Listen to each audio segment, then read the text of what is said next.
अचरित लागे कहानी, अचरित लागे कहानी गा भोला, अचरित लागे कहानी। कारी कारी के नावल सुन के, नावल सुन के, नावल सुन के मन बिलम गे वो दाई, गौरी गौरा कैसे भोला बन गिना। कैसे भोला बन गए ओ दाई, गौरी गौरा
प्रचलित कहानी कस ग्रंथन के सचमा मोला लागे।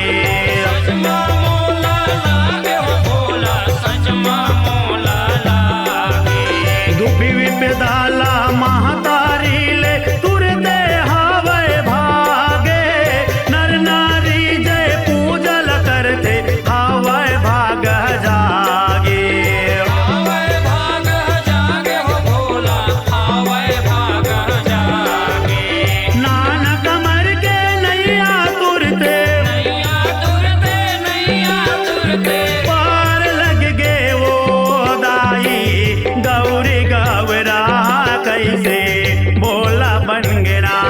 कैसे भोला बन गए ओ दाई गौरी गौरा, कैसे भोला बन गए ना। कैसे बोला बन गे वो दाई गौरी गौरा